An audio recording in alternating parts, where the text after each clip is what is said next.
And there are things like that where you just let the defense know, hey, would you want to do this? Would you want to go home? Because mediators can violate the golden rule. We can say, put yourself in their shoes. You can't.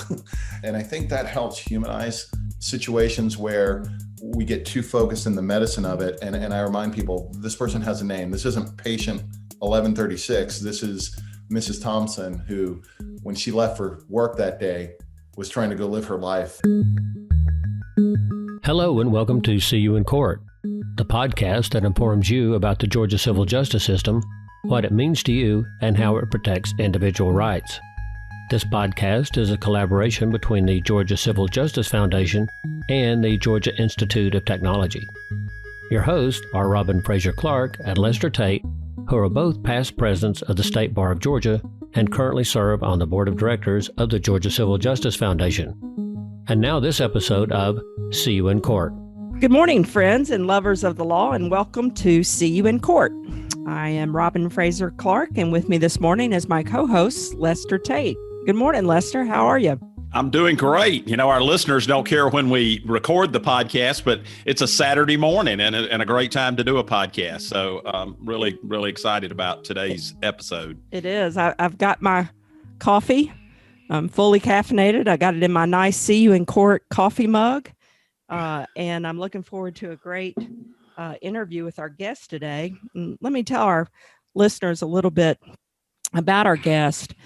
Today, we're thrilled to have with us Georgia lawyers and mediators, Rexsmith and Gregparent. They're both with Miles Mediation.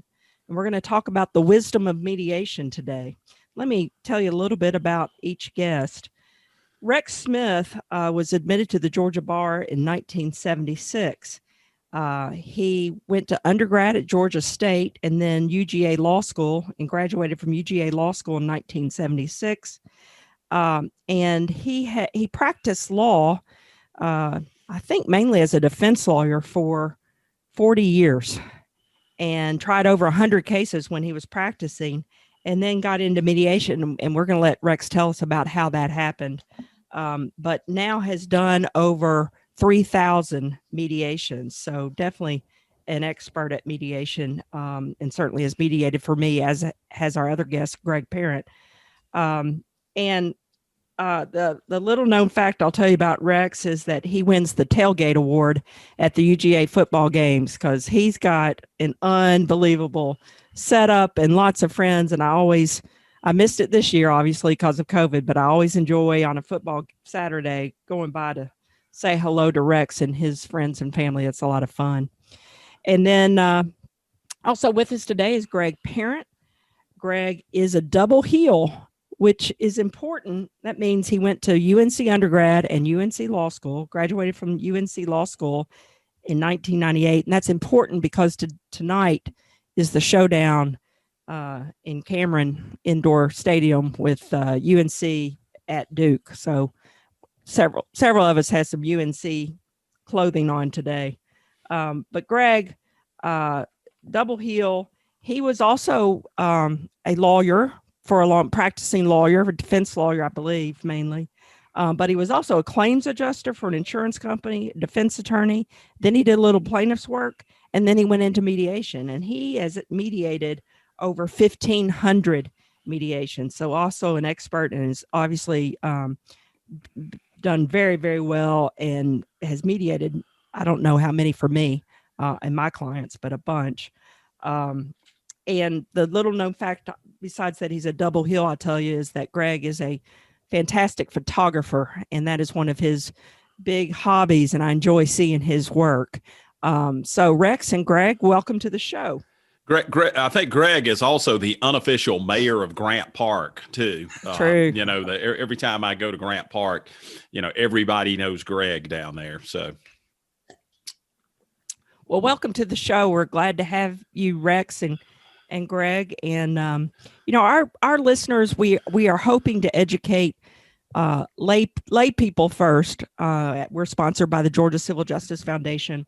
And we thought we would use this show to educate the folks out there about what is a mediation and why mediate.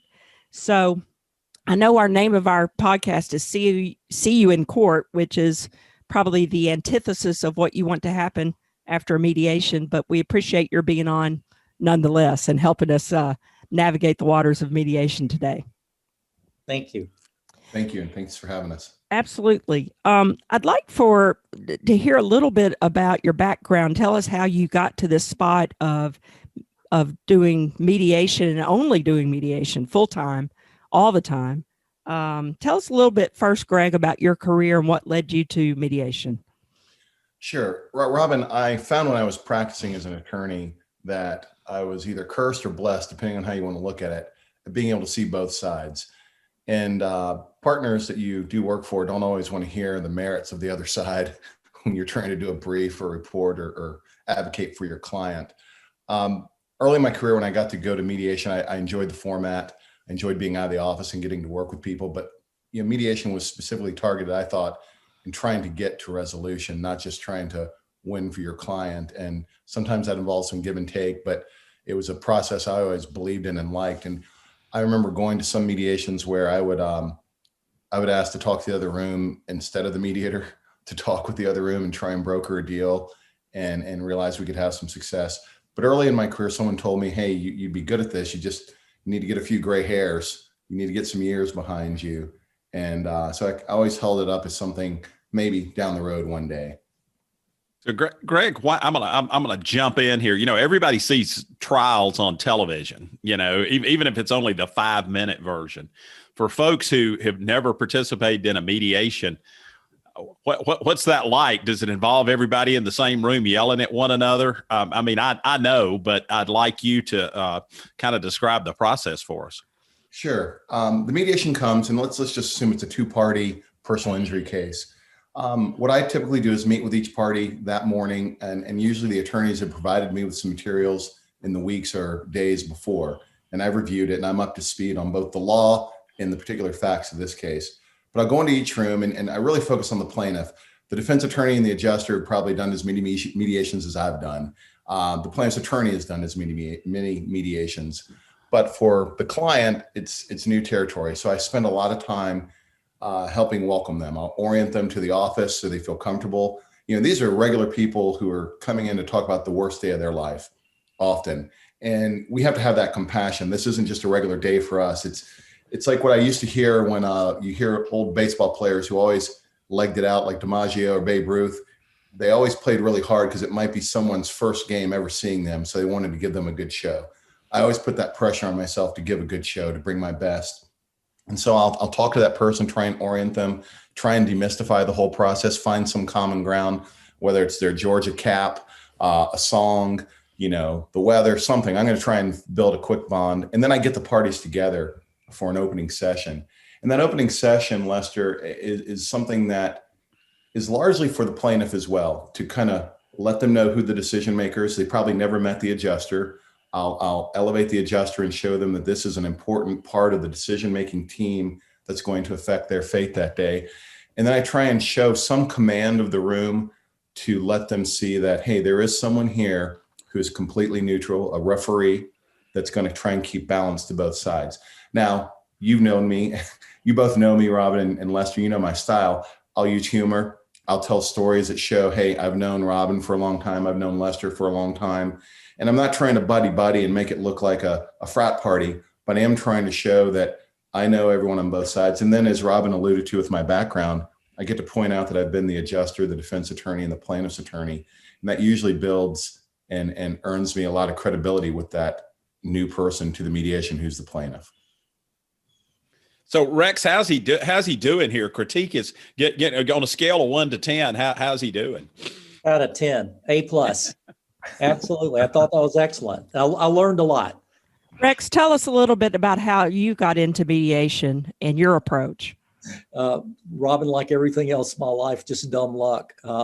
I got a call one day from Clay Porter. Y'all may know Clay, and he asked me if I'd mediate a case. And I said, Clay, I don't know anything about being a mediator, so I'm not really going to do that.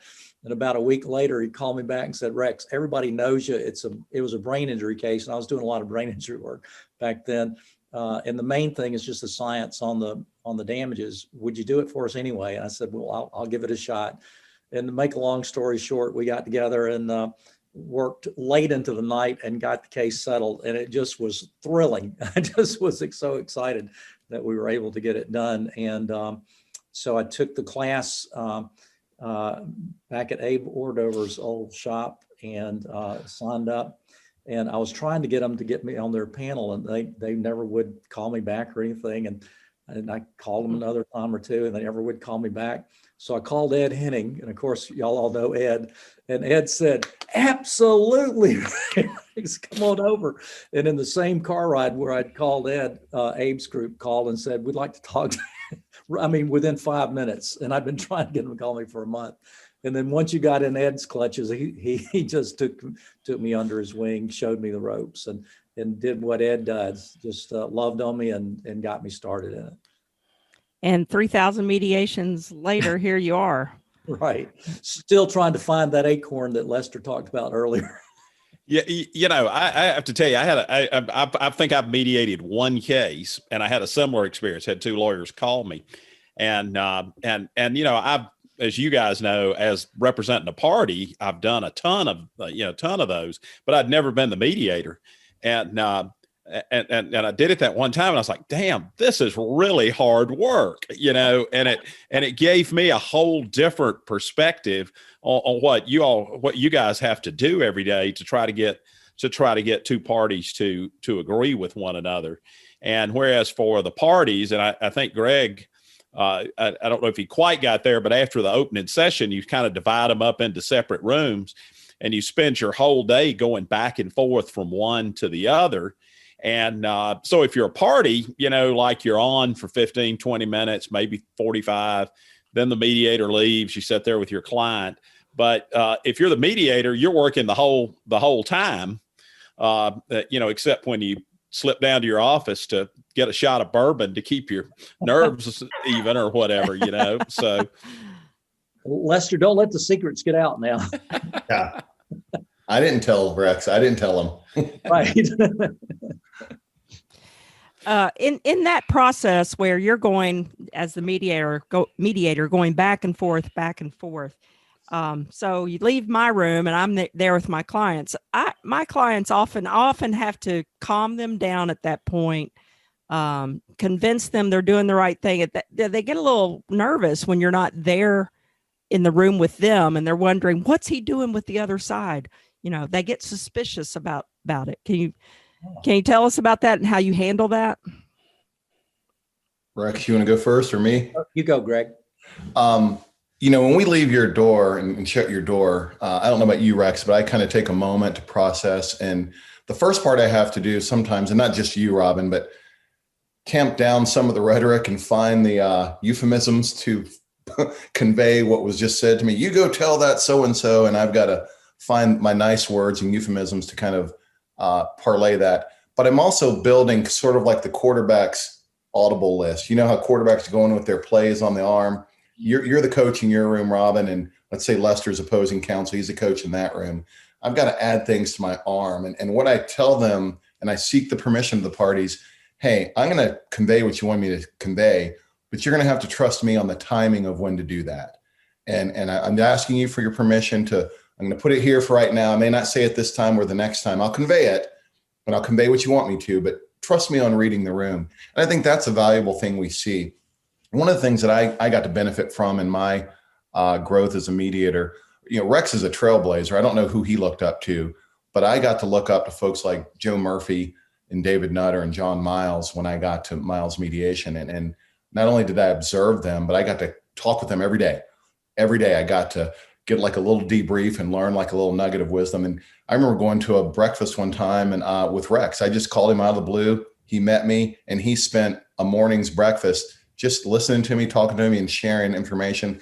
And I think I look normal, but in my brain, I'm trying to write down every little thing he's saying, like mentally giving like a scoop reporter, taking down every nugget. And he was so generous with his information. And to have us both on here, I'm trying to play it cool, like I belong here, but it's really something to say Rex's name and my name in the same sentence, because he's such a talented mediator that we all look up to. And I've had the good fortune of having a Joe and David to talk to, then a Susan Forsling, and now a Rex. So I've been if Rex got it by dumb luck, I'm more of a great maturation, maybe a John Miles plan to grow me.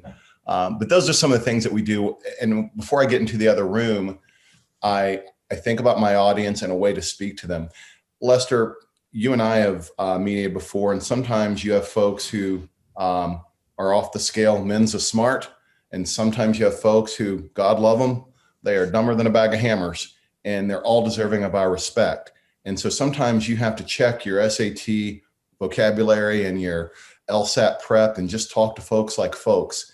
And you do it in two fashions, I think. One, with body language. You guys know me. I'm not a little man. I'm not the biggest guy in the world, but I look like an out of shape linebacker. So sometimes you'll see me make myself small, very approachable. Sometimes I have to lean in and convey that I really mean business. But there's a whole lot of mental checklists, and Rex, you probably do it effortlessly, where we're going through how to talk to people and how to convey information in a way that they can hear it and process it and when they're ready for it. So, if you saw our brain, it would look like a machine just whirring. So that's a visual, Greg. Your brain whirling there. I'll have to take that. So I want to put you both on the spot just a little bit here, because one of the questions frequently asked by lawyers is, are there certain mediators that you want for certain cases?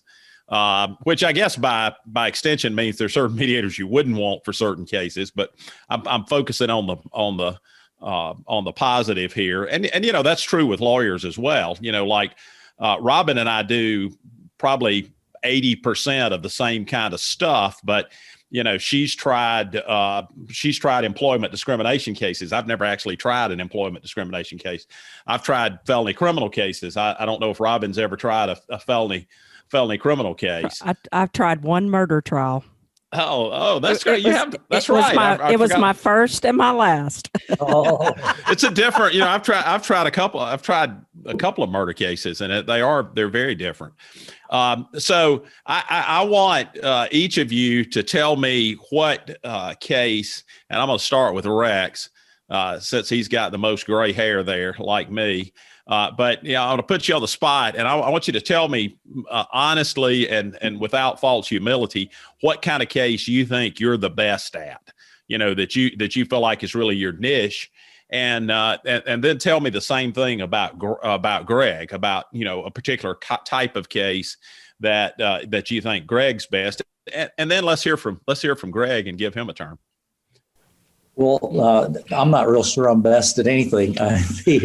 But the basic premise, Lester, that you just laid out, are some mediators better at some cases. I completely agree with that. Sometimes you need a blue ribbon mediator. You need someone who has a lot of experience in that particular case, whether it's a medical malpractice case or a products liability case. But I think there's also sociological factors. You may have I tried a lot of sexual assault in apartments and hotels and property cases. And I learned over time that for the defense that an attorney, I hired an attorney who was a female prosecutor in sexual assault cases to try those cases. I think it's the same way in mediation, that sometimes you may have a plaintiff that would be more comfortable with an African American, or you may have a plaintiff who's more comfortable with a woman, or you may have a very complex engineering case where you need a mediator that has a lot of experience related to construction or engineering or that type of thing. So the basic premise I totally agree with. In terms of cases I think gregparent is good in, I would say basically everything. The one thing, you don't know gregparent very long before you know that you've met someone who sincerely loves people and appreciates people. And I think that comes across every time he meets someone, whether it's just having a cup of coffee or whether it's mediating. He is going to connect particularly with the plaintiffs, that they will feel his sincerity, his humanity. If there's one thing that I think really stands out with Greg, it's his desire and his respect and his love of people. Can we take a time out so I can call my mom and dad and just have you read that? Can we just run that back, Rex? They're in Gastonia. Just speak up. Your parents are welcome to become listeners to our podcast, Greg. Tell them to subscribe. We'll send them a special invitation, and we'll send your parents a coffee cup too. Send them a mug. And the other thing is, everybody on this podcast knows what I just said is absolutely true. Lester knows it, Robin knows it, and everybody that knows him knows it. Oh, absolutely. That as well as, I ask for no humility, but asking Rex to not be humble is a tall task, because he is one of the most humble and self-effacing people that I know, and it's to his everlasting credit, because he has tremendous accomplishments that he could spend hours telling us about if he really wanted to. Oh no. Greg, tell us your position on Rex and you and yourself. Well, let me tell you why I appreciate having Rex come to Miles. He came. It's been 3 years now. 2 years. 2 years. 2 years. 2 years. I remember the day he came over. He came over, and we sometimes see mediators from other shops, and I walked over to him and said, "Hey, what are you doing?" He said, "I'm going to be here," and I immediately got excited, and I think we posed a picture in front of the future of resolution thing in the hallway, and I was so excited to see it. I thought I knew a few things after mediating for a while. I'd been mediating maybe 9 years before Rex came over. And then I realized what it means to mediate by watching what Rex does. He has such a command over the high volume kinds of cases and the high level cases that I didn't even know existed until maybe a few years ago when he got here. After Rex got there, people got to see who I was. So he kind of opened doors to levels I didn't know existed. And what Rex does, mediations can go, as you know, 4 to 6, 8 hours on a regular one. A long one could take you till midnight. A really long one could be a couple of days. Even if Rex mediates for 2 hours in a day, he works a 10-hour day every day. He's preparing, and people send him, treatises that he devours and knows. If you look at his notes, it looks like something out of A Beautiful Mind, that movie. You'd have to have a keystone to decipher everything he's going through. He knows everyone. He talks to everyone. He's a true Southern gentleman. And he can't walk down our hallways without people from other mediations stopping him. And he doesn't say it like this. I'm just going to do some artistic creation, but it's the equivalent of going, "How's your mom and them?" And with just everyone that he knows, and he talks with them and sees them. And so I get to sit at that hand and watch him. I get to watch Susan and Joe and David, and I'm a pretty good pupil, but it's because I get to watch and see people who've mastered the craft. So that's Rex to me in a nutshell. I tend to agree what he said, that there might be ones where a certain background is better, but what Rex is too humble to admit is, I think he looks at every mediation as one he can do. It's just a matter of whether he has to study up a little bit more on a certain subject area. And what I found is, if there are people who like the way you mediate, they'll teach you what you need to know for that case and that law. I've had folks say, "Hey, I need to come in a little bit earlier to cover this law with you. Do you mind?" And I'll say, "No, not at all." Or they'll say, "Hey, can you do this kind of case? Because we really need you, but I don't know if you know this kind of law." And I said, "Well, can you send me something?" "Yes." And then watching what Rex does, I learn it and devour it and try and know it. I'll tell you one quick story, Lester, because Rex isn't wrong sometimes. People want an African-American mediator for an African-American client. Well, I had an adjuster, her name was Pam Burdett, and she asked me whether I would travel for a mediation. And I said, "Sure, what's travel? I'll go anywhere." And so she had me go into North Georgia. And when I got there, the plaintiffs looked like the Soggy Bottom Boys from "Oh Brother, Where Art Thou?" And the defense looked like ZZ Top.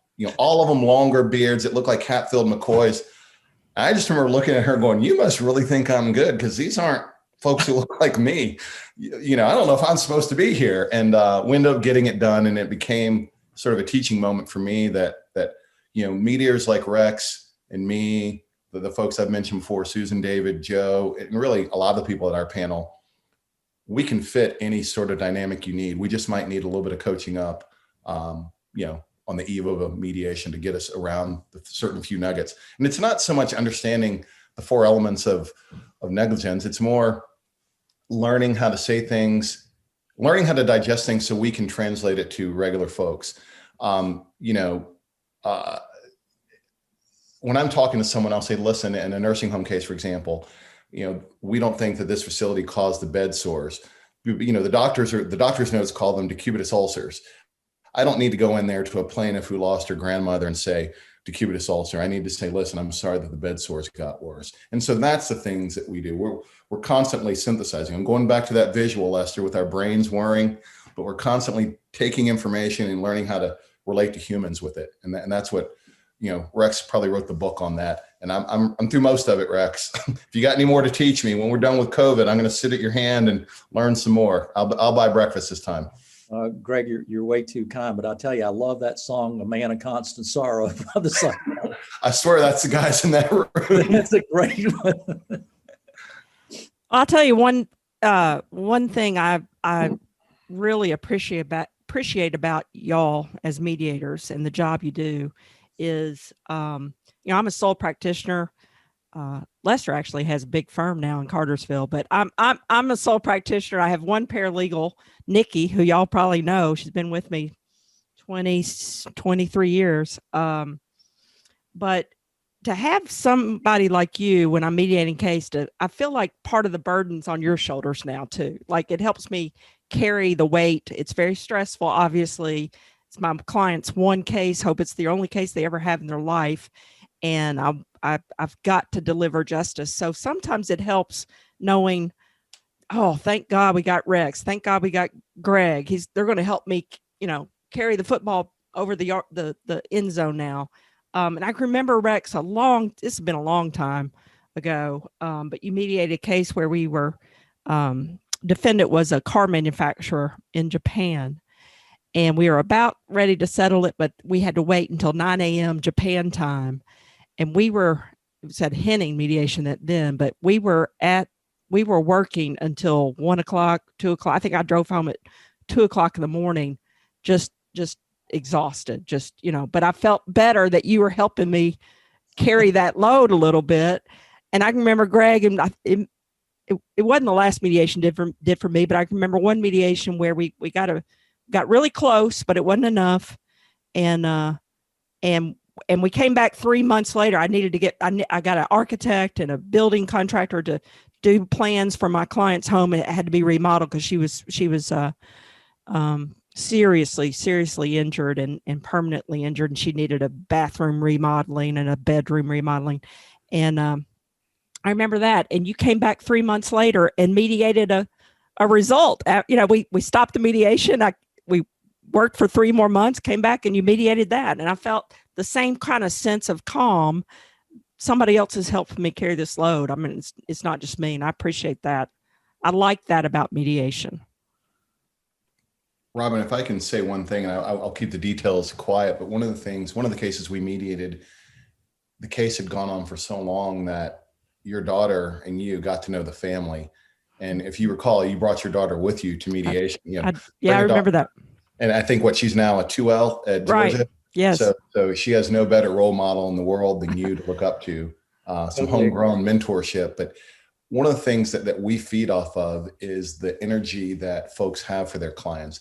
Now, occasionally, and Rex, you may have to do this too, there isn't that synergy within the plaintiff's attorney and client. And we have to kind of fill that void and build the trust and become a bridge even within that one room. But when I watch your passion for a client whose case you've held on for, half a dozen years, and it's a family's worst nightmare, and I see the care that you have, I'm going to adopt that persona and care for your baby as I take it to the other room and show the other room, hey, this is a precious baby that needs caring for. Now, if you're wrong on the law, if the law isn't with you, I'll have to soft pedal how I tell you that, but I'm going to give you the comfort and compassion. And I think that's the biggest thing that Rex has in spades and the others who are that blue ribbon caliber have, is that ability to have compassion and understanding. For me, I have a kind of all-in personality. Like I like the newness of every new day, a different case, and I like learning about it. But what you talk about, I think is our most important job. Having a very high EQ, emotional intelligence, is very big. I didn't book any classes at Carolina. I wasn't top of my class. I don't think you have to be top of your class, but I put my EQ up there with just about anybody. And I think Rex has that same thing. So I'm gonna tell you my brief from the lawyer, from the advocate's standpoint. I'm gonna tell you what my strategy is, Rex, and then I want you to tell me if my strategy is good or if I'm just full of it. If there's if it's a bad strategy to have. One of the first things is I usually defer to the other side in picking a mediator, especially if they feel strongly about it, because I feel like they're picking somebody they'll listen to. Second thing is I'm not going to talk about the facts, about the disputed facts when I go to a mediation and try my case in the mediation, because I sort of feel like that is it doesn't get you any closer. It just focuses on what you differ about. The third thing is I'm happy to talk about what the law is, because the law, you can look it up, and if it's right or wrong. And then in there, though, what I'm essentially saying, because I have a lot of people, that want to go to mediations, defense lawyers that come at me and they want to say, well, nobody's going to believe your client because of what I say. I'm only here to talk about money and the law. That's the only two things I'm here to talk about. Is that a good strategy, or is that just something I've come up with that I think works, but that there's really a better way for me? Well, I would comment that the proof is in the pudding, Lester. You're one of the most successful lawyers in the state of Georgia, not only in the courtroom, but in your relationships with other lawyers. So there's no way I'm going to criticize that. I particularly agree with all three of your points that you made. But allowing the other side to pick a mediator if they have a strong preference. That was my default when I was litigating cases, for exactly the reason that you said, because they are picking someone that they will listen to. And I do think that that's a very good start for an advocate in going into a mediation. It is extraordinarily rare that you change on the second point, it's extraordinarily rare that you change anyone's point of view on disputed facts. You may address them as part of the outline of the case, but you're correct. If they believe your client's a liar and they have things about that, more likely than not, you're not going to change that opinion. I do comment on this sometimes. I have had lots of cases where very talented counsel have not let their clients speak just because they don't want them to make a misstep. And then I mediate with them in the private caucuses, and they are extraordinarily loving, kind-hearted people. If I have a client that is going to shine, I think I would prepare them like I would for trial. But a lot of times the representatives to the other side have never actually met them, maybe not even seen them on videotape. That's something that I might do that might be a disputed fact. Particularly if you have a very good client that can do that. Totally agree with you on the law. The law is somewhat objective. I mean, you can look it up in black and white and see it. And if you've got a dispute about the law, I think that's an excellent thing to talk about, because we can ferret that out during the course of the day. So I don't have any criticisms. It's obviously been a very successful strategy for you. Somebody else may have a different one, but I don't have any criticisms of that strategy at all. What do you think? I'm going to ask a two-pronged question to both of you. What is it that makes a mediation work, and vice versa? What's the biggest stumbling block to making it work? What's the problem? What's the biggest stumbling block that can make it fail? Greg, you want to handle that? I don't want to sound like I'm too Pollyanna-ish, but all I really need is for both rooms to at least have given one iota of potential that it could resolve. And that's enough of a mouse hole for me to get my big butt through to try and start getting into their ears and talking to them about the idea of resolution. I think every case has the potential to settle, and it's not naivete. because there are always certain things you can do to talk to the sides. I think one of the hardest jobs we have is to hold a very accurate mirror up to a case and talk truth to folks that, like both of you, that we know personally and professionally, have known for years and years. And you're both former state bar presidents. So I think you guys have forgotten more law than I know. So for me to hold up an accurate mirror, I'm holding it, but don't ask me to speak because my voice might crack a little bit. Like, Robin, you have some challenges. But we've got to hold that accurate mirror and remind you that you're not going to be making that decision. It's going to be 12 jurors or 6 jurors in federal court, and that you don't know who they're going to be and how they're going to look at it. And I picked this tip up from Susan Forsling. She said, both sides have a pathway to the jury. They're going to get to hear both stories on certain issues. One won't be precluded by motion in limine. And people who hear that might fall in 2 different camps, whether they agree with the plaintiff or the defendants based on experience. And I remind folks of that so that they step back and realize they don't get to control it. Because, the difference between plaintiff's attorneys and defense attorneys, I didn't realize till I did plaintiff's work, but Robin, you'll go to visit a family 2 days after a wreck and you'll see the bandaged person in a hospital. Lester, you'll be there at the wake dealing with a deceased person, and you'll be at the scene where it's not later and you're trying to figure it out. Like, there's still blood and debris at a scene. And defense people get cases 2 years later. And so there's not the emotional investment necessarily the same way. And when you get to the mediation, you get to us, I have to sometimes root people to the fact that, hey, this person didn't wake up and ask for this. This happened to them. Let's show some humanity. Let's show some compassion. And I try and weed through the usual things you'll see. Well, I don't like their expert. Their expert's this kind of person. We always see this person. Well, I don't like their expert. This expert has its own plane. I'm like, all right, let's get through all that and let's get to the root of it. And once you get down to the root of it and that interpersonal one-on-one, I can usually build from there. All cases don't settle, as you know. Some cases need trial. I for one, I don't know how you feel, Rex. I wish the courts were open. I think mediation is more effective when the courts are open.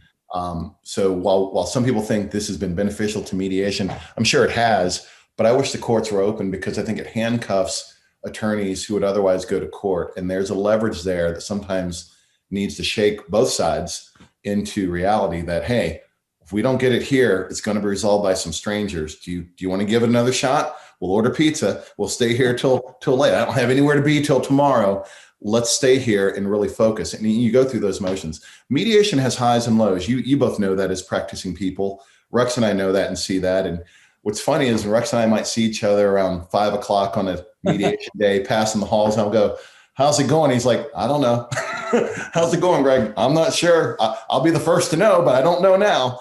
And we don't know how it's going, but we never really give up. And that kind of professionalism and doggedness are things that I think separate folks like a Rex from the rest of the pack. We never give up. We're indefatigable in that regard. And I think people get energy from seeing that. Robin, I appreciate you saying that, what you said, but that seems normal to me, to stick with a case and follow it up until it's done. Early on in my career, someone told me, a mediator told me, I think it was Joe Murphy, that he takes them all personally. And I said, come on, dude, you get it for a day. You don't have to live with it and you're on to the next one. He said, no, I keep up with them. I want to know. And when you see that practice day in and day out, I think that leaks off onto the professionals who come to see us. I think when Lester sees my passion for it and you see my passion for it and others see Rex's passion for it, you realize, I can trust you with my baby. And now I might listen to what you have to say. But it's a process and it's hard, especially with folks who have had proven excellence. What can this, young whippersnapper double heel tell you, Lester, that you haven't already seen 10 times? Robin, what can I tell you that you haven't seen or done, 100 times? But it works. It usually works, at least So I want to follow up on something, and also, with your background as having been a claims professional, at one time in your career, one of the things, ordinarily, just for our audience that may not be of the legal profession, ordinarily in civil suits, there's some kind of insurance involved. And that insurance claim, how much is paid on that is typically regulated by a claims professional, or sometimes a committee of claims professionals, or sometimes, on up into the boardroom, or whatever, depending on the size of the claim. And so it also, Greg, as you know, this is a totally different type of negotiation from negotiating a real estate deal, because the parties don't really have the ability to walk away.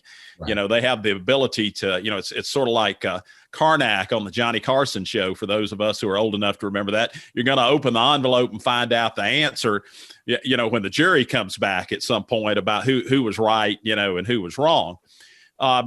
And with the advent of COVID, we've had no jury trials in the state for, months now. Now they're talking about, which I personally think is a horrible idea for justice, putting just criminal cases first, before they start trying civil cases. And certainly for people in custody, awaiting trial, that's one thing. But for people who are out on bond, I think justice in the civil arena is just as important as that. But there's no courthouse steps to walk up now where we're going to get that answer. And Greg, you and I have talked before, that there's some insurance companies, I won't name names, but there's some insurance companies that send somebody to a mediation and they've got X dollars, and that's the most they have. And there's not anything that's going to be said or done, or that you're going to be able to say or do, despite the fact that you're, top mediator, fabulous at what you do, that's going to change what that top number is there. So can you tell us, I'm sensing just in my cases with the advent of COVID that the stock market's rolling along, insurance companies are making money in it. There's not any jury trials going to force them to pay out. And so I've sort of seen the lull come, which didn't come in the first 6 or so months. So what are your thoughts on those things? Is there, are there insurance companies out there looking for the COVID discount right now? How prevalent is that? How has it been different mediating cases in the age of COVID? First of all, I'd like to think that no one has been trying to use a COVID discount. What usually happens is, I think if the parties get close, the specter of trial in the next quarter or the next month or 2 weeks out, because that's not there, it takes a little bit of pressure off of the defense. And all things being equal, some may decide to hold out a little bit longer. But for the most part, Lester, I've still seen cases settle that should settle. The ones that haven't settled will probably never destined to settle. Those are the ones I know we mentioned, maybe talking about court-ordered versus voluntary mediation. Some of those where they're just checking the box, they come in and just check the box. And there's a vibe that tells me no one's ever given this a scintilla's worth of a chance of getting done. There are certain folks who I think do come to mediation, maybe different carriers who have sort of an across-the-board business decision that, we're going to fight and we're not going to go above a certain threshold. I try not to do those kinds of cases if I can, because I always want to fight a fighter's chance. I can take a small opening, but I need a chance that it can be done, not a hard stop where I'm hitting a ceiling and the best I can do is get you an early impasse and not waste your day. Those aren't the cases that Rex is cut out for. Those aren't the cases I want to be cut out for. And so I try to keep those off my plate as much as I can. COVID, we keep saying new normal. We're all Zoom veterans now. I think Rex and I have got new computers to do this stuff. Robin's got a microphone that we're using now. I wish we can get back to where the courts are open, like I alluded to earlier, so that it removes all doubt. Because I know from talking to other plaintiffs like yourself, Lester, that there is a belief that's out there. I don't have hard evidence of it. I don't have necessarily anecdotal evidence of it. But there are some cases where I do think every once in a while I'll come across one that this probably would have settled without a pandemic going on, because the parties would have to deal with this other issue. But for the most part, the ones that table, we do get them back. Robin, your story isn't fortunately a unique one. There are other cases where I just have like a running total. Rex showed me how he keeps up with them on his sheet of paper, and I'll get emails every couple of weeks, like, have you heard anything? Do you mind reaching out to the other side? Hey, I've had a change. Can we talk? And we're still getting them done. So I would say There's more delays as opposed to complete impasses, Lester. They just take a little bit longer, and the folks need to walk away and let things resonate. That's a factor we don't talk about much, but there's a process to mediation. The reason it works is there's process and time for the parties to digest what you see and feel and learn at mediation. And that's still the same right now. One of the things, like in the case we were talking about that you mediated for me, and 3 months later it resolved after mediation, 3 months after mediation, I had resigned that we were going to try that case. It was already in suit. We're very far along, and now I'm going to name these guys my architect and my building contract. They're going to be my experts now. We're okay. We're ready. Let's go. And then you call me really out of the blue and kind of are you sitting down conversation on a Friday afternoon. I remember that, and just like, God, how did that happen? It's settled, and that's what amazes me. And like the last one Rex did for me. Kind of the same thing. We were literally millions apart. And by the end of the day, Rex is like, I think this is what it's going to resolve for. I mean, he named the figure, and I'm like, wow. I was amazed, shocked. I shouldn't be shocked, but he had nailed it, and it did resolve right when I'm at that point of, okay, wrap it up. Let's go.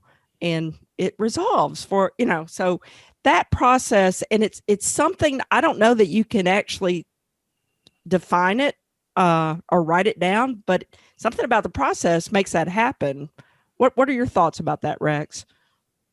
Robin, I think that you're absolutely right. There is something about the process that makes it happen. I think the number one thing that helps mediation be successful is focus. All of a sudden you have everybody, particularly when we were all together before COVID, we're all in the same building, we're often in the same room, particularly when you're away from your office, you don't have the phones ringing or other people coming in. So you have everybody focused on the same problem at the same time. Alexander Hamilton said that it was a miracle that we got all the delegates together to write the Constitution. Don't expect a second miracle. I think that's sort of true for mediation. It's a miracle in 2021 if you can get everybody on the same place at the same time, working on the same problem. So you've got everybody's attention. I think that is a big piece of it. The other thing is sometimes it is so much better for a neutral to deliver the message than the advocate. It's just received better. I can't tell you how many times I've had someone give me what I thought was an excellent idea. And I've said, I tell you what I want to do with your permission. I want it to come from me. I think if I take your idea, they're instantly going to be objecting to it, where they're hearing it from a neutral as if it's my idea. So I do candidly, with permission, steal ideas sometimes. So I think that neutral being the diplomat between the parties, and a diplomat's not a namby-pamby. A diplomat is someone who can deliver hard information in such a way that it doesn't alienate people. So I think the focus is a huge factor in success. And carrying it another step, because I know one of your questions was what makes mediation successful. I think the number one thing that makes them successful is preparation. Preparing yourself, preparing your client, preparing your adversary, having that grown-up conversation with your adversary a month ahead of time about the case. And you and Lester are the poster childs for that type of thing. Y'all have the gravitas and experience, and you have the relationships to have those conversations. And then finally, preparing the mediator. I am an enormous advocate for the more that I know, the more likely I can be of help. So I think preparing the mediator, if you have a case that's like Lester was talking about the law, if you have a case that turns on the Jones case, you don't need to be asking me at noon, Rex, you read the Jones case? And I go, yeah, about 10 years ago. Right. And I need to read it last night. But preparation and focus, I think, are the two things that lead to successful mediations. So Greg, go ahead. Well, I was just going to say, one of the things one of the last things I do after I've prepared my opposing counsel as best I can, and maybe a week or two before mediation, I'll say, is there anything else I can get you? Yeah. Is there anything else you need? Anything else you want? And I, and if they say no, then I'm like, okay, then I've done everything I can. It's up to our mediator now. That is an excellent question. Make sure that the other side has what they need. I think that's an excellent question and an excellent practice pointer for people that are new to the process. So I want to go a level deeper in that with you, Rex, for a minute. And, there's a joke I sort of have with my friends about mediation, because as lawyers know, you go to a mediation, it's an all day thing. They bring in lunch because you don't want folks going out to lunch and changing their mind and getting their minds on other things. And, but sometimes I have insurance companies and they bring me down there and, we pay the mediator and the mediation fees because your time's valuable and you've got, it's everything else. My time's valuable. And at the end of the day, I feel like I bought a $5,000 barbecue sandwich, because that's, I got a nice lunch out of it. But other than that, there wasn't. And Robin has talked, I think, very articulately and instructively about, talking to your opposing counsel and whatnot. But, as many defense lawyers have told me over the years, I'm not putting my name on the check. I don't write the checks. What can a lawyer do, particularly a plaintiff's lawyer, to prepare the other side's client for that mediation to make sure we don't get the $5,000 barbecue sandwich? Excellent question, Lester. Number one, I think getting the information to the other side as early as possible and in a format that very busy corporate people will take the time to look at.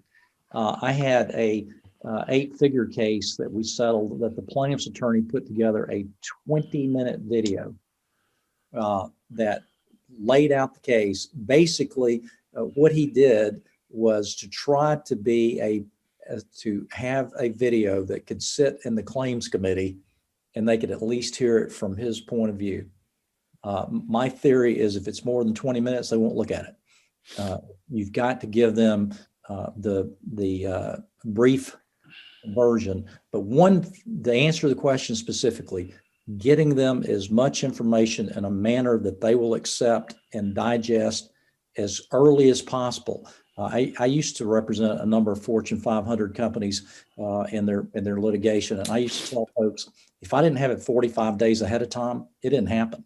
It took the corporate people that long, the serious claims committee folks, the folks that are looking at those 7- and 8-figure cases, 9-figure cases, they have to have that information in plenty of time. So early information in a digestible format. Like I have somebody that's, I'm getting ready for one here, and someone sent me 166 pages on something. If you send 166 pages to a claims committee, they're not going to read it. They're not going to read it. If you send 166 pages, you deserve the $5,000 barbecue sandwich. That's my theory. But I think y'all are on to something. But get it to them as quickly, as early as you can, in a format that they will look at. Lester, can I add to that a little bit? Go a little deeper? Absolutely. Having been an adjuster, I think the adjuster or the in-house counsel, whatever that client is with the defense attorney, I think that's one of the most important parts of this. I always liken their role to the cop from Die Hard whose car gets shot up and he's the one talking to Bruce Willis, but he knows the most about it. Your adjusters are your frontline folks. They've been with the case almost as long as the plaintiff's attorney. And the defense attorneys respect their claims adjusters, and there are some plaintiff's attorneys who don't. And so in that opening, when I get everyone there, I make sure to focus and highlight the adjuster and let them know I've been an adjuster, to show the respect and also model the respect that I hope the plaintiffs have for them. The best in our profession treat the adjusters like they treat the defense attorneys, like they treat their own moms, with a certain level of respect and professionalism.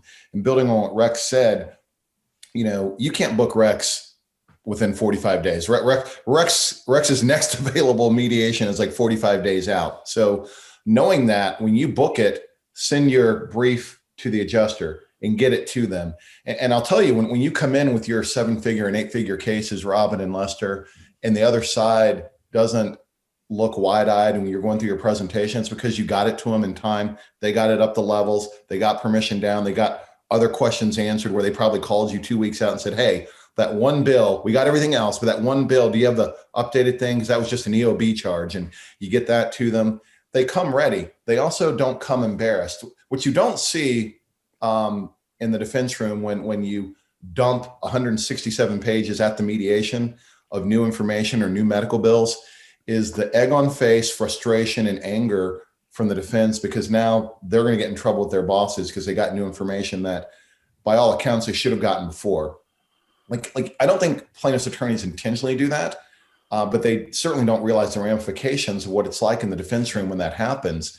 And while you might complain about a $5,000 lunch on your side, Lester, they're thinking about a colossal $5,000 in waste of time on their part, and they're going to get their butts chewed by bosses and claims committees who think, why did you even go to mediation if you didn't have this? Like, I didn't know it was out there. So I try and show that when I'm with people, how important the claims person is. And I call it the Jerry Maguire, help me help you. help them help you by giving them what they need. And you two are not the problem with that. There's some who are. But the best among you always come in, and there are no secrets. It's just a matter of kind of doing the dance a little bit and seeing where we are. But all the information's there.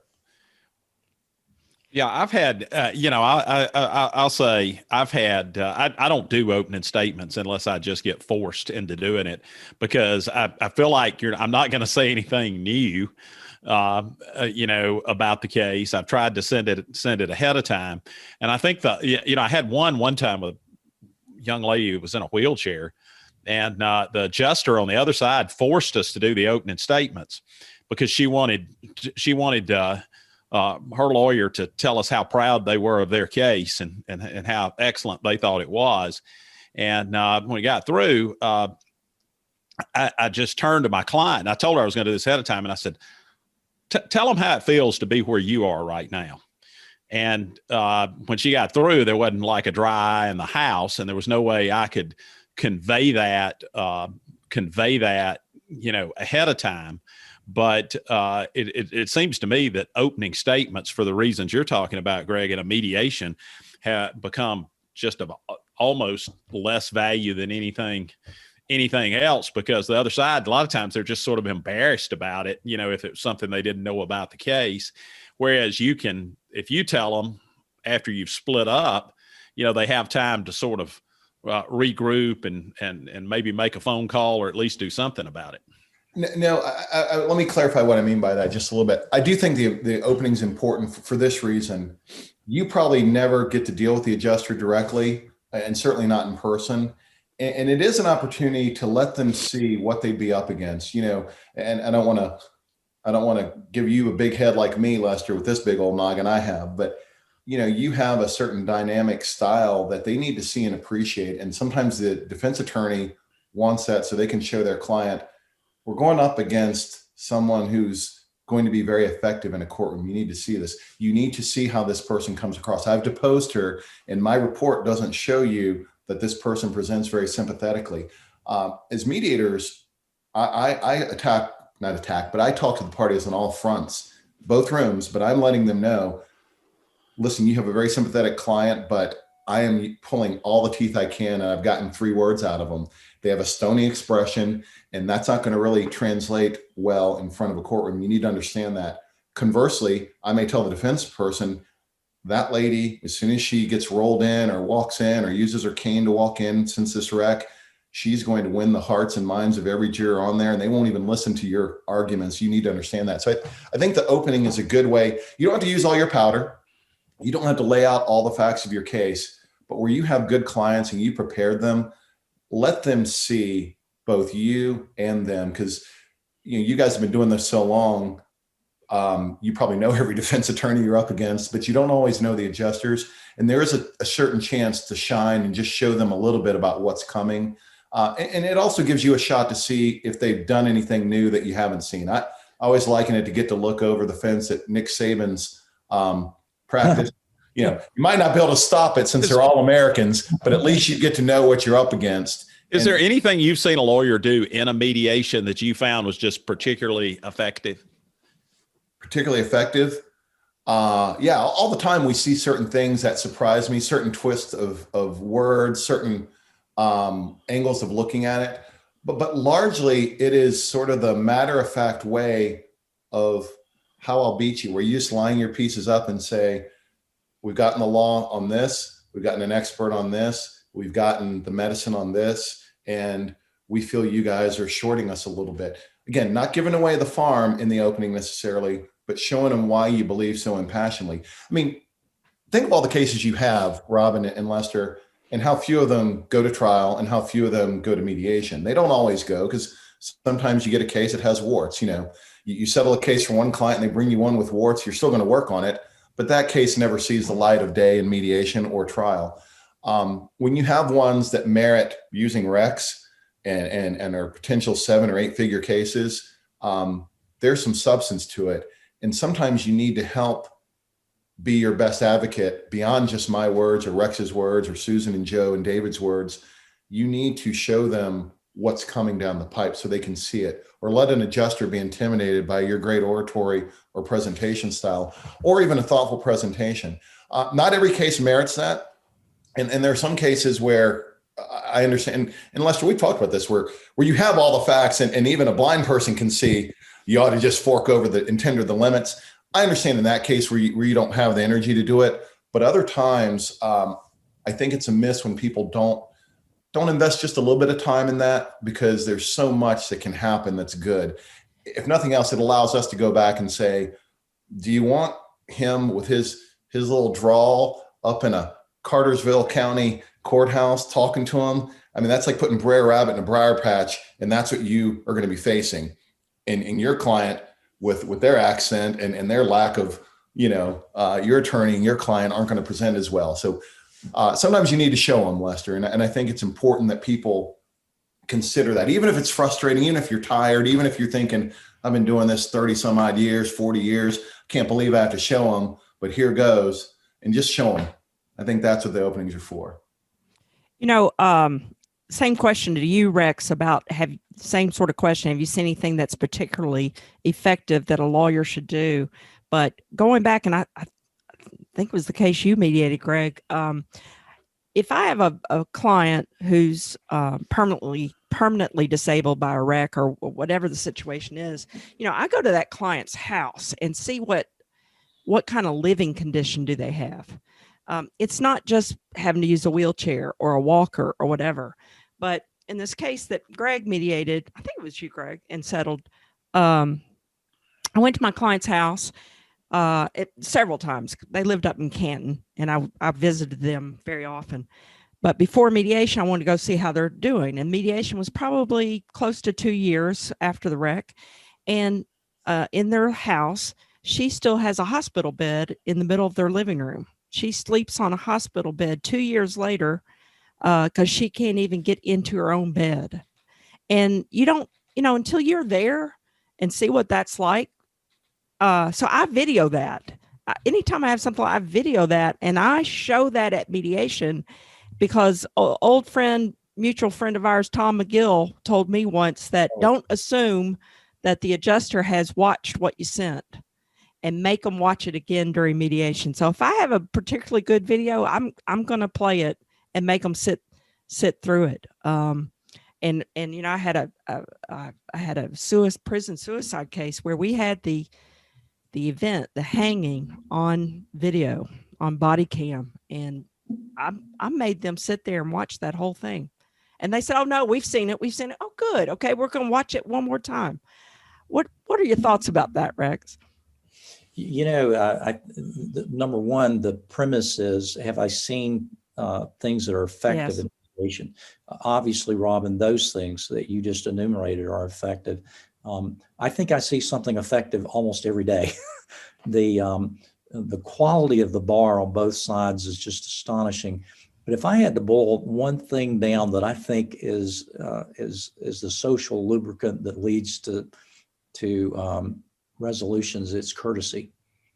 That particularly if the defendants are showing courtesy to your lady who's in that wheelchair, showing empathy to them and listening, just those things that we were taught when we were little kids, to listen, to care about others. That is kind of a simplistic answer, but I have seen people use PowerPoints very effectively, videos very, very effectively. But if I was talking to a young lawyer who was going into their first mediations, it's bullying and threatening virtually never works. You're not going to threaten lestertate and make him back down. That's not going to happen. And for that matter, we're not going to back down a senior claims representative that's flew down from New York. Those things don't work.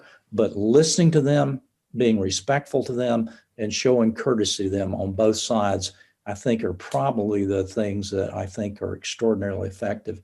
In addition to the things that you just listed, Robin, I'll never forget one where I saw a lady on a video strangled to death in a nursing home, and the nursing home people lied about it. And that video just was absolutely 100% devastating. So there's I can imagine. You say, okay, if you don't settle, a jury's going to watch this. Jury's going to watch this. Yeah. So there's lots of things. I remember one time where I'm going to try to shorten this story up, but the plaintiff testified about how bad he was hurt and how he'd never had any trouble with his back, never had any trouble with his law. And the defense attorney said, I'm just going to show you what we have. Opened up that PowerPoint, and he had all kinds of problems with his back. And he had those problems in prison. And he was, it was just the most awful thing you've ever seen. And the plaintiff's attorney, the defense went out, and the plaintiff's attorney leaned over to his client and he said, John, we're going to have to take anything they offer us. You're giving me PTSD, because I think all plaintiffs' attorneys have been there with that kind of case and that kind of client before. You're like, oh my God. Oh boy. Yeah. They told you the truth. Right. Yeah. That's rough. That's rough. Robin, if I can say one thing. Sure. I think Rex is understating sometimes the work we do in the defense room when they do have a gotcha moment. And if you have an attorney who's been bombastic and difficult at every step with sort of a scorched earth approach, and then the defense has the smoking gun, they're sometimes hesitant to do it. They're like, no, we're going to show them at trial. And one of the biggest leaps of faith I have to ask defense people is to please let me have that. I can't speak to what happened before today, but that is a fellow professional in the other room, and they would appreciate this. And the bargain I kind of make with the defense or the defense adjuster is to say, let me pull plaintiff's counsel out and at least show them. If they ignore it and they continue on as they are, have at them at trial, blow them out of the water, do what you have to do. But if my sense of this is right, they're going to appreciate this. It'll likely lead to this getting done, and they'll thank you and maybe, mend this sort of fractured relationship. And it's hard sometimes if someone's been browbeaten and kind of put down the whole time. But we get that information and get to share it with you. And then of course it stinks for you. It's not great to find that out, but at least you get to feel relief going, wow, I'm glad I didn't invest another $50,000 in 2 years of my time going forward, because my client's been lying to me and this is toast. And the only other thing I wanted to add too, you talked about the importance of showing the crucial video or the day in the life of the client.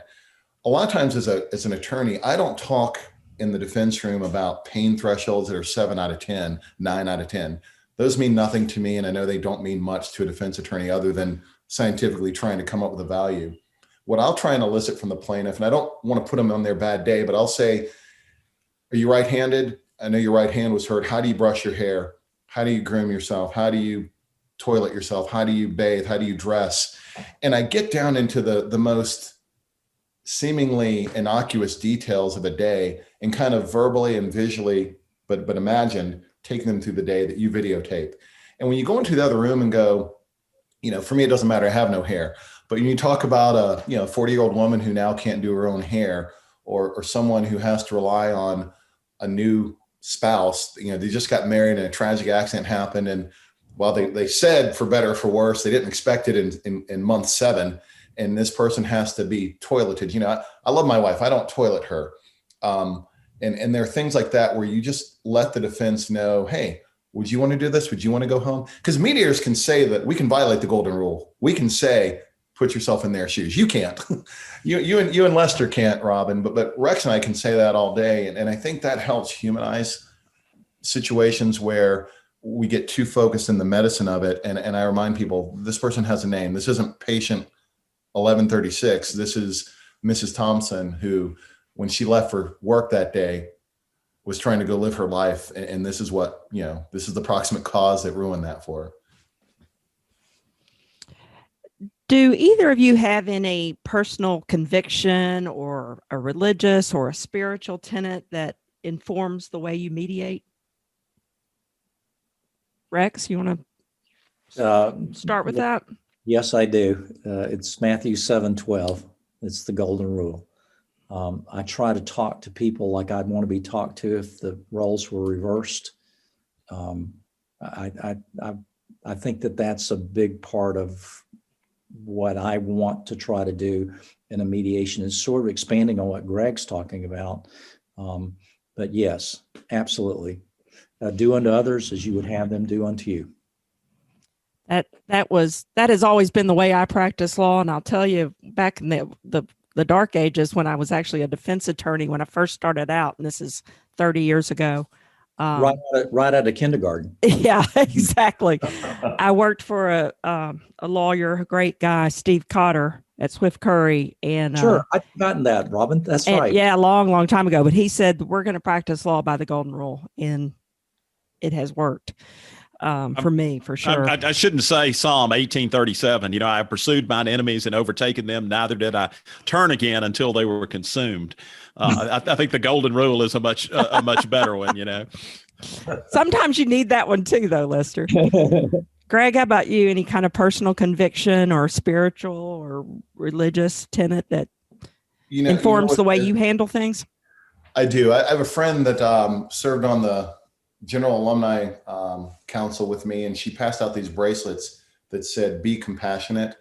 And they come as a pair, and you're supposed to, if you recognize a compassionate act in someone else, you give them a bracelet, you give them a pair, and they wear one and give one out. And I wore one for a long time and it broke, so I've got to get another one. But I think being a minority person growing up and having a different perception of things, never being in the majority or things like that, you learn to see things sometimes from the outside looking in. And I've always had an ability to, I don't always act on it, but I've had the ability, if I stop and focus and think, to imagine things from someone else's perspective. Not driving down the connector when someone cuts me off. I'm not compassionate then. Not tonight during the Duke game. I'm not going to be compassionate then. You will have no mercy for the Dukies tonight. I will be like Lester. Take my enemies and smash them. But it's part golden rule. It's part be kind and be compassionate. But when you get in there and you listen and you focus, the process of mediation is not only are we all there, but our phones are off and down.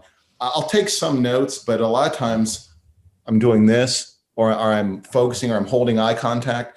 I will turn my body towards the plaintiff.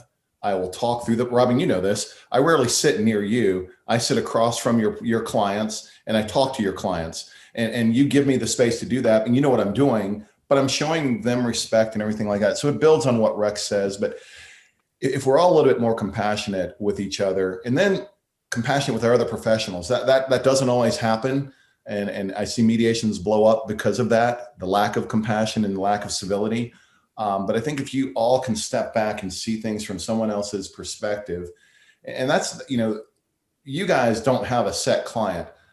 Robin, I think I've worked with you on old, young, rich, poor, white, black. As plaintiffs attorneys, you guys are advocates and you kind of champion for the little guy when you come to trial. defense people don't always get to pick their clients. So sometimes they're like, I don't want this jerk, this bad driver who was drunk and went over the other side of the road. I'm not thrilled this is my guy, but I kind of owe him the same duties and professionalism that a public defender may. And so when you understand where everyone's coming from and why they're doing it, it's easier to talk to them in a way that they can hear you. Like Rex said, sometimes I'm so, the Carolina way, I want to point to who gave the credit. So I always want to give someone the credit, like, hey, I didn't come up with this. Lester came up with this. This is Robin's idea I'm bringing to you. But there are times where I have to look at my little audible sheet and go, this person can't stand plaintiff's counsel. It has to come from me. And I'll seek permission, like Rex said, or acknowledge it later. But we're doing a lot of different things, but trying to put ourselves in the shoes of that plaintiff and address them in a way that gives them dignity, empowers them to make some decisions, and leads to resolution. So, Greg, I'm gonna really put you on the spot. Robin and I are both bourbon aficionados, so we celebrate trial wins. I celebrate the rare occasion of a Georgia Tech Yellow Jacket victory with a little glass of bourbon. So, how do you celebrate? How do you celebrate a North Carolina victory over Duke? How do you celebrate a win in a mediation? And which is sweeter? Well, put him on the spot there, Lester. There are a few things sweeter than beating Duke or watching Duke lose.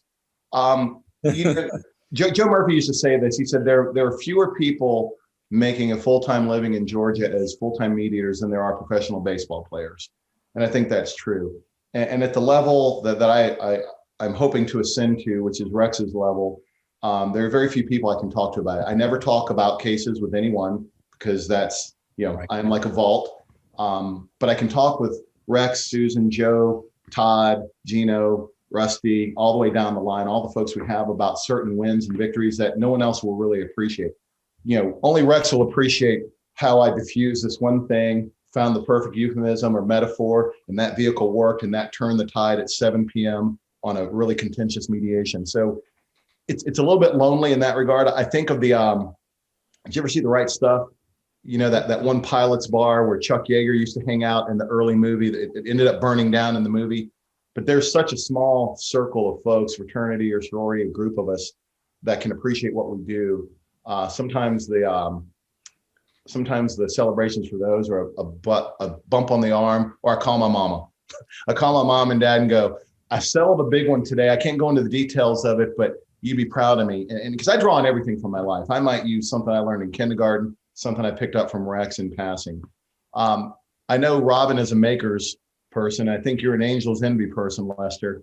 As for bourbon, what's that? I'm really a maker's person too. That my new favorite is Wyoming bourbon. If you hadn't tried that, it's pretty sweet.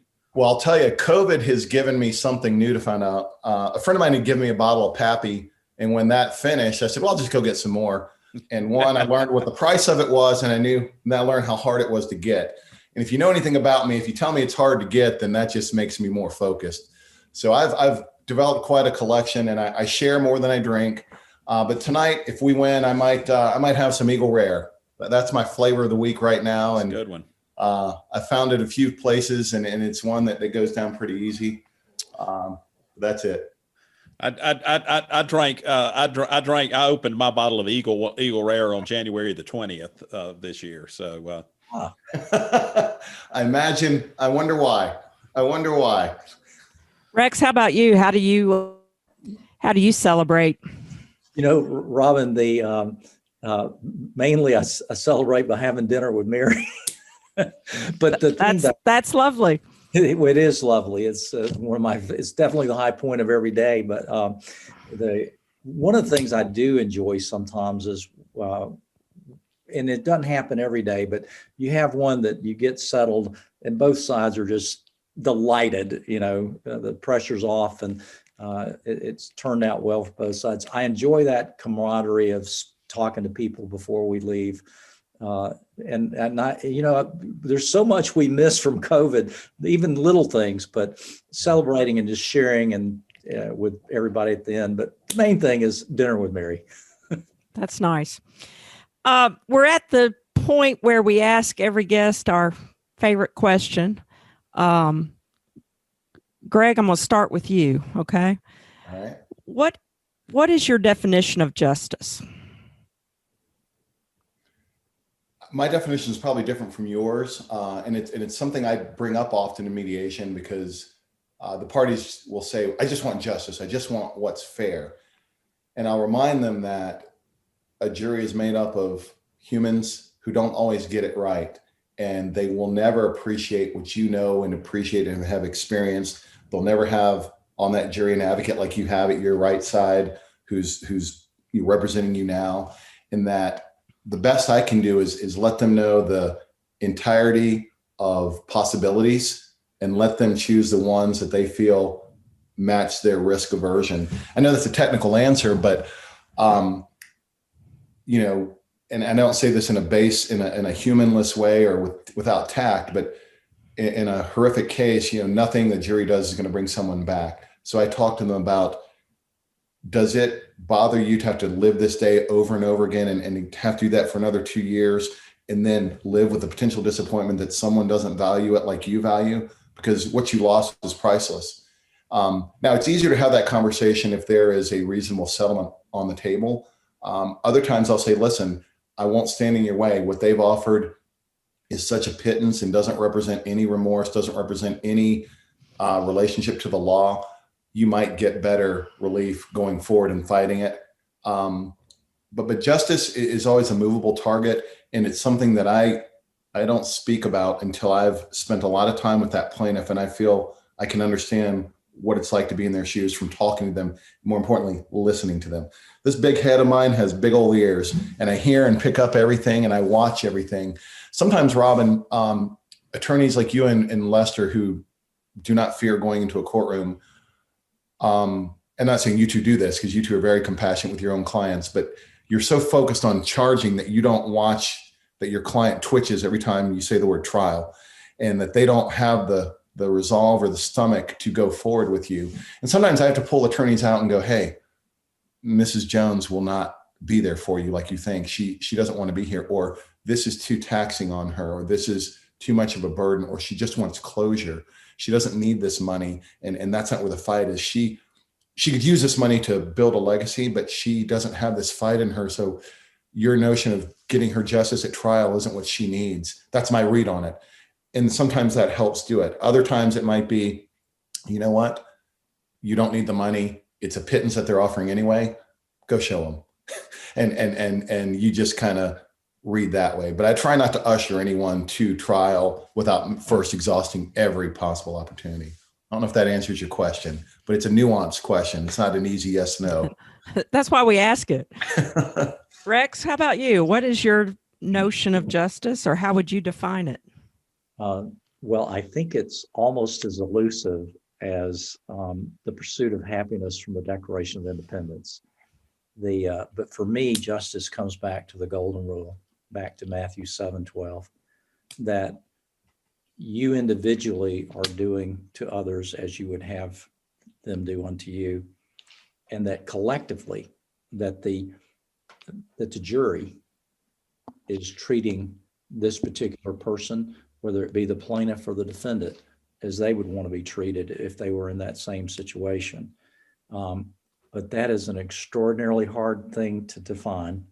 I looked on, I think there's 300 different references to justice in the Bible. And one that really I thought was very interesting goes all the way back to Exodus. And it's in Exodus 23. And it talks about not following the crowd, playing to the crowd, and being and showing favoritism to the poor man. And then two paragraphs later, or two verses later, it says, don't deny justice to the poor. But coming back to the golden rule, collectively as a society, whether it's immigration reform, whether it's laws that we pass in the Georgia legislature, but to do what is right. It's righteous.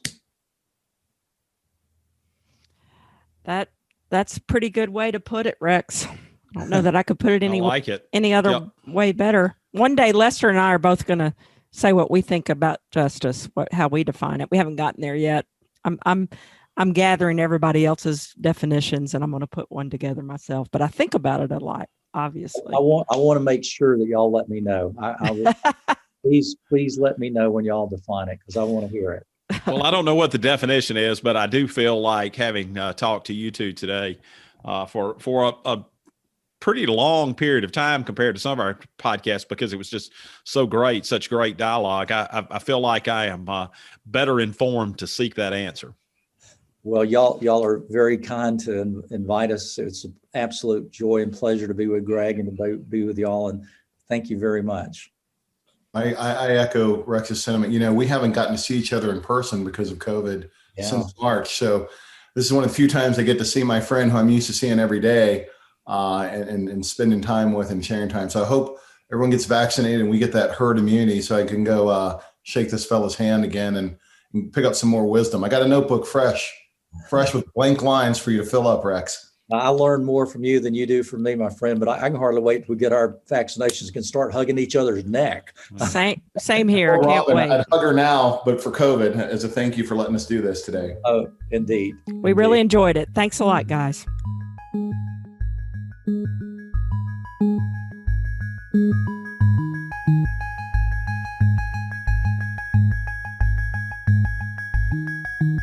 Each week, each podcast, you and I talk about something that's been in the news that we think is significant and that our listeners might look at or follow. And I want to set this up just a little bit before I actually go into the article, because it's an article that's on CNN from Friday, February the 5th, yesterday, in relation to our podcast today. But many times in our country today, especially, you hear people talk about their First Amendment rights and about the right to free speech, which, of course, is very guarded and was so guarded by the Founding Fathers that it's included in the very first of the Bill of Rights. We hear a lot about libel, slander, defamation suits, where one party might sue another party for saying something bad about them or saying something that injures them in some way. And a lot of those are first sort of ill-advised, because sometimes when you think somebody said something bad about you, truth is a defense, and it becomes a perfect metaphor for people who live in glass houses shouldn't throw stones. The other thing is, because of the First Amendment, many times public figures, you can't really disparage a public figure, because that's just part of free speech and debate. But in this article, which is entitled "There is Real Teeth to This," it says legal experts weigh in on Smartmatic's $2.7 billion lawsuit against Fox News. And it is an article about a lawsuit. Smartmatic, who was provides voting machine, voting technology, and in the wake of the presidential election, with all of the false cries about fraud, has had a number of news commentators who have gone on and reported bad things, wrong things. And in fact, and the reason I'm using this for my article today, things that are just flat out false, things that are not substantiated by any evidence. And in this article, it points out, and I agree, CNN senior legal analyst Laura Coates told Aaron Burnett Thursday night, when discussing Smartmatic's $2.7 billion defamation lawsuit against Fox, that this is the definition of defamation. And she goes on to say that when you're making statements that are knowingly false and you make them with malice and you actually tarnish reputations, it has a financial consequence. That's why you have defamation suits in the first place. Now, I would encourage our listeners to follow this, because a lot of times you hear defamation suits being filed, they get dismissed, nothing really comes of them. But I think this is actually one to watch. And I agree with Laura Coates, the CNN analyst, about that. And I saw also yesterday that Lou Dobbs, who is one of the Fox commentators, who's been one of the purveyors of that falsehood, that his show was actually canceled. I think he got fired, from Fox, won't be on the air anymore. So you can already see some of the consequences. And I think it's particularly important because it illustrates that a citizen, even a corporate citizen like Smartmatic, who has been wronged has access to the courts and has the ability to go in and to prove that things have been said about them are wrong and false, and that they've been damaged about them. It'll be interesting also to see, I don't know what the calculations are on the $2.7 billion, but they'll have to prove some evidence that they've actually been damaged by that and try to quantify that in a way that a jury can understand as well. So that's my article for the week. Yeah, great article. And it also brings to mind another voting machine company, Dominion, who has filed suit here. I don't know if the suit is filed here in Georgia. It may be, but against Rudy Giuliani for $1.3 billion. But Dominion supplied all of the Georgia voting machines. Same sort of lawsuit that Rudy Giuliani slandered them or libeled Dominion Voting with basically lies about the accuracy of their voting machine. So that we'll be watching. That'll be fun to watch. See how that comes out. Yes. My event in the law. Lesson in the law, as Bill Rankin says on his podcast, is about a United States Supreme Court case that just recently came out called Taylor versus Riojas. And it's a qualified immunity case, which is rare for the United States Supreme Court even to take, but they did take it. And qualified immunity is a judicially created, it's not by statute or law, but a judicially created, meaning judges got together and said, this is the way we're going to handle this. So for those strict constructionists, it's an absolute violation of that. It's not in the Constitution, not in no legislatures voted on it. Nope. But they created it, and it allows, basically it's a get out of jail free card for police officers. And qualified immunity has come up recently in 2020 because of George Floyd murder, Rayshard Brooks, Ahmaud Arbery, all these cases. But in this case, it first of all is one of the shortest opinions I've ever seen from the United States Supreme Court. I think it was 2.5 pages, which is telling in and of itself, because usually their opinions are like 100 pages. But I want to tell you a little bit about the facts of this. This involved an inmate, Trent Taylor in Texas, part of an inmate in the custody of the Texas Department of Criminal Justice. And in his cell in prison in Texas, it was disgustingly filthy. There was feces all over the floor. The sewer was backed up into his cell so that he was walking in bodily waste. It was just disgusting. And it was so bad he held his bladder for 24 hours because he was scared to go.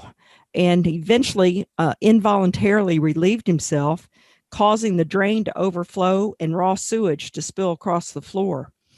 The cell did not have a bunk, so he was the officers took his clothing off of him because he had soiled himself and left him in a feces-covered cell with the sewage backed up on his feet, raw sewage all across the floor. He didn't have a bunk. He had to sleep without clothing in the sewage. And believe it or not, the trial court and the Fifth Circuit Court of Appeals held that that was okay. That was not a violation of his constitutional rights. And they even argued that it was only for 6 days that he was held in a cell like this, covered in feces and raw sewage. It was only 6 days, so shouldn't be unconstitutional. And under this unqualified immunity doctrine, one of the things a plaintiff has to show is that the law already existed to let officers know what they were doing would be a violation of an inmate's rights. And the Fifth Circuit held, since it was only 6 days, the officers didn't have fair warning that this would be a constitutional violation. The United States Supreme Court shockingly took the case, because they don't take many of these, and they reversed the Fifth Circuit, which is even more shocking, in my opinion. And they held any reasonable officer should have realized that Taylor's conditions of confinement offended the Constitution. So he won in the United States Supreme Court, goes back to the trial court now. But I thought it was shocking that the Fifth Circuit defended the state of Texas defended those officers' actions. I thought it was shocking that the Fifth Circuit agreed that that was constitutional. It was shocking that the Supreme Court of the United States took the case, and that the inmate won. That was shocking. But maybe the most shocking, there was one dissent. Guess who? I will guess Justice Alito. Clarence Thomas from Georgia. So that was probably not shocking. I guess it's shocking that any justice would dissent to say that didn't violate an inmate's constitutional rights. But a good win for the little guy, I guess, in the United States Supreme Court, which is obviously very, very hard to do. And perhaps a little crack in the for the long-term prospects of qualified immunity. Although, to be fair to the courts, the Congress could end qualified immunity if it wanted. The Congress and the president all acting in concert could end qualified immunity if they wanted to do so, and they have ended other doctrines in the past. Like employment discrimination. Fair pay, those types of things. Yeah.